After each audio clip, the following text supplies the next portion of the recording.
Bab 75 Perkara Pil KB. Ara dan Sipa saling berpandangan. Mereka sangat terkejut saat mendengar Romi yang mengatakan tidak tahu apa-apa tentang masalah pil KB itu.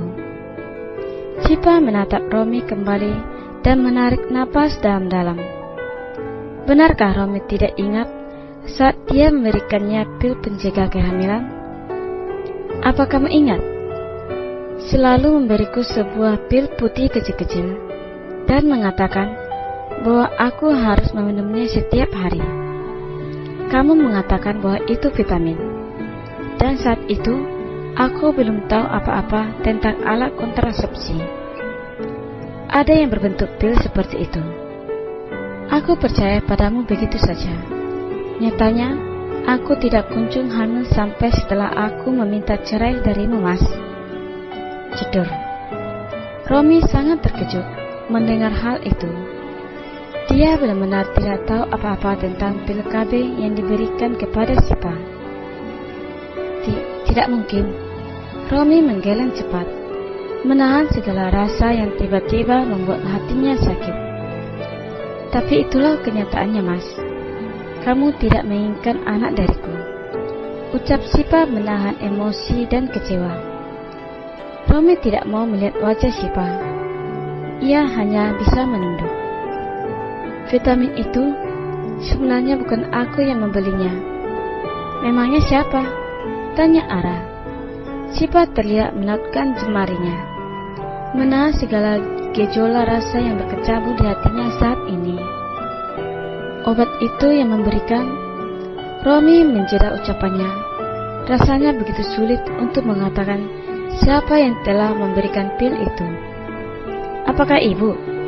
Tanya Sipa akhirnya. Romi memejamkan matanya ketika mendengar pertanyaan dari mantan istrinya itu. Tapi beberapa detik kemudian, dia mengangguk pasrah. Memang ibunya lah yang memberikan pil itu pada Romi. Setetes air mata mengalir di pipi Sipa. Jadi selama ini, dia telah salah sangka, mengira Romi yang memang sengaja memberikan pil KB itu. Saat mengetahui bahwa pil yang selama ini ia konsumsi adalah pil penjaga kehamilan, rencana Sipa untuk meminta cerai dari Romi semakin mengebu. Pikiran buruk tentang suaminya semakin menjadi dengan merangkai semua peristiwa yang Sipa tahu, dan meminta cerai bukanlah keputusan gegabah kala itu. Sipa sudah memikirkan matang-matang keputusannya, yang ternyata semua itu tetap salah. Tiba-tiba Romi menarik tangan Sipa dan berjalan ke arah pintu keluar. Mau kemana? Seru Ara mengejar kedua orang itu. Kamu harus ikut aku, Fa. Kita selesaikan masalah ini sampai ke akar-akarnya. Aku tidak akan diam kali ini. Aku gak mau hanya karena salah paham, tapi bisa membuatku benar-benar terpuruk. Ucap Romi masih menarik tangan Sipa. Memangnya kita mau kemana, Mas? Tanya Sipa yang menurut saja saat Romi membawanya pergi. Kita akan menemui ibu dan bertanya padanya, apa alasannya memberi kamu pil itu? Jawab Romi menembak tombol lift. Ara tidak mengejar Romi dan Sipa. Ia memilih untuk membiarkan mereka berdua menyelesaikan masalah yang belum kelar itu. Tadi Romi membawa Sipa kemana, yang? Tanya Reva menghampiri istrinya. Entahlah, aku juga tidak tahu.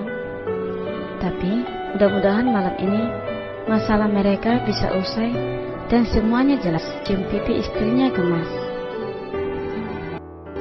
Ara sekarang benar-benar menjadi wanita yang pandai. Pandai mengambil hatinya terutama. Kita pulang yuk, bikin dedek. Bicik Revan yang mendapatkan cubitan pedas di perutnya. Malu ah. Kenapa ngomongnya vulgar seperti itu? Ara melotot sambil berkaca pinggang. Ya, gak apa-apa kan? Kita juga emang sedang program kehamilan. Udah setahun kita nunda hamil. Ntar keduluan Kai sama Vero loh. Ara hanya bisa menggelengkan kepalanya. Memang selama ini Ara dan Reva menunda untuk memiliki momongan. Tapi setelah 1 tahun, sepertinya mereka sudah tidak sabar ingin segera menggendong seorang bayi mungil yang menggemaskan. Romi mengetuk pintu bercat coklat itu sedikit keras. Seorang asisten rumah tangga membuka pintu dan melihat siapa tamu yang datang. "Ibu ada, Mbok?" tanya Romi. "Ada, Den, di dalam. Mari silakan masuk." Romi dan Sipa masuk ke dalam rumah dan langsung mencari keberadaan ibunya untuk bertanya masalah pil KB itu. "Assalamualaikum, Bu," sapa Romi yang melihat ibunya akan masuk ke dalam kamar. Mungkin ibu sudah akan tidur, karena jam juga sudah menunjukkan pukul 8:30 malam. "Waalaikumsalam, Romi, Siva." Ibu nampak terkejut melihat kehadiran mantan menantunya itu. Sipa yang melihat ibu tersenyum paksa, dia pun menarik ujung baju Romi, ingin memberitahu kalau ini bukanlah waktu yang tepat untuk menanyakan masalah pil itu kepada ibu. "Romi, ajak Sipa duduk dulu." "Maaf, ayah sudah tidur. Ayo Sipa." Ibu Romi mengajak Sipa dan Romi menuju ruang keluarga. Dengan senyum manisnya, Ibu Dahlia membawa Sipa duduk di sofa. "Bagaimana kabarmu, Nak? Kenapa tidak pernah menghubungi Ibu? Setelah kalian bercerai, Ibu selalu merindukanmu, Sipa," ucap Ibu Dahlia dengan mata yang berbinar. Sipa bisa melihat pancaran kerinduan dari dalam mata ibunya Romi itu. "Alhamdulillah, baik Bu," jawab Sipa sopan. Dari dulu sampai sekarang, Ibu Dahlia selalu memperlakukan dengan sangat baik, bahkan terlihat sangat menyayangi. Dan hal itu membuat Sipa merasa bahwa mertuanya itu memang menyayanginya dengan sangat tulus.